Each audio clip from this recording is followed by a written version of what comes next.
families.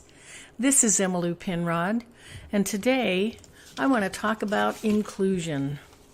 If your child is on an IEP, inclusion is a big part of the treatment that they receive. Inclusion, as the word sounds, means how much is your child being included in the mainstream school? How much of his day does he spend associating with peers without special needs? This is important. Under IDEA, it is a federal mandate that every student with special needs be included with their non-disabled peers to the extent that is appropriate for their disability. For example, if they struggle in math, they would spend all of their school day in a mainstream classroom and either get one-on-one support in math or maybe take their math class in a special ed classroom. Inclusion is important for children for two main reasons. First of all, it allows them to learn from their non-disabled peers appropriate behavior. In my years as a special ed teacher, I witnessed this frequently. I would see students in a strictly special ed setting whose behavior was not age appropriate. A few hours later, I would observe that same student in a mainstream classroom, and they would be imitating, following the example of other students who were not on an IEP, and they were acting in a manner that was appropriate for their age. They need that example. They need to see the appropriate way for students at their age to behave. They also need to learn how to interact with their peers, especially with minimal adult supervision. As adults, we teach children the appropriate way to interact, to share, to take turns, to make requests, to be respectful to others.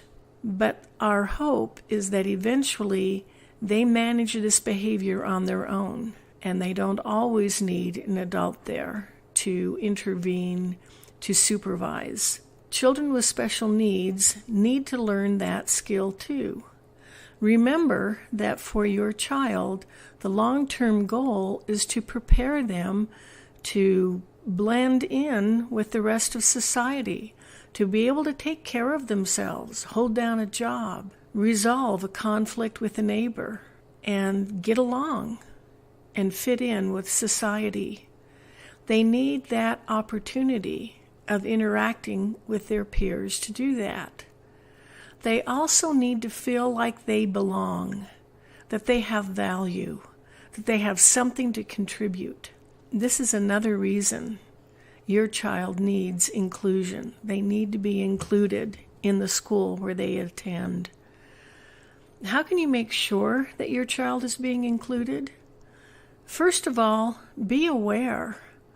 If you see a word like self-contained in your child's IEP, that's a big red flag. Self-contained means that they're spending the majority or maybe even all of the school day separated from non-disabled peers. They may be spending the day in a small classroom with a few other students who also have special needs. And if your child is learning and growing and you have hopes that eventually they're going to be on their own, taking care of themselves, this is not going to prepare them to be able to handle that. If you're not sure, a good question to ask your child's school is how much of each day does your child spend in a mainstream classroom? Are they there most of the day, or are they only there for a small part of the day? And during the time that they are in a mainstream classroom, are they ever pulled out? How frequently are they pulled out?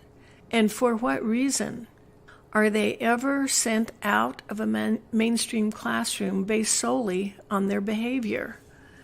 This is something that needs to be examined carefully. Schools will remove a child from a mainstream classroom when they feel that they are a danger to themselves or other students, or if they feel they are refusing to work. But behavior happens for a number of reasons. Behavior can also be an indication that your child's needs aren't being met. A thorough investigation into when the undesired behavior takes place, what triggers this event. Is your child being given the supports and accommodations they need to be successful?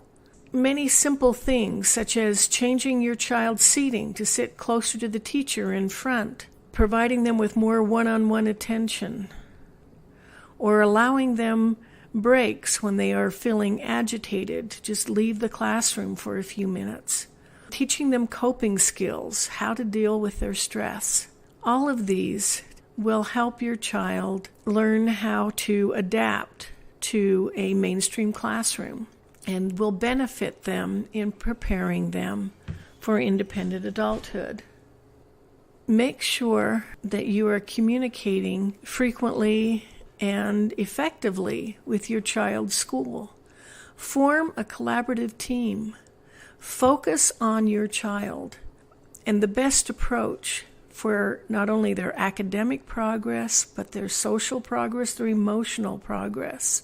Find a way to look at the whole child and find the appropriate level of inclusion for your child. Under IDEA, schools can no longer tell parents that they are unable to provide services for the level of disabilities. They need to come up with a plan that will meet your child's needs. They shouldn't be excluding your child from field trips and other school activities. You can be a key player in this process, letting the school personnel know you are concerned, you're committed, and you are willing to work with them. It's always effective to begin with the positive.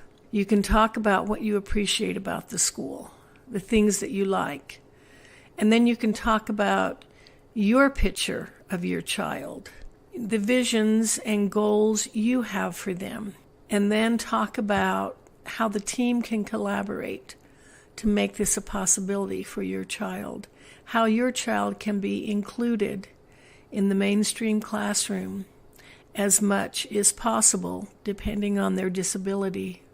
If you have any questions about the level of inclusion for your child at your school, any concerns, I would be happy to discuss those with you. Go to my website, insupportoffamilies.com, and fill out the form on the Contact tab for a free 30-minute consultation. We can discuss your child and your concerns and decide how I can help you. This is Emmylou Penrod, hoping you have a great day.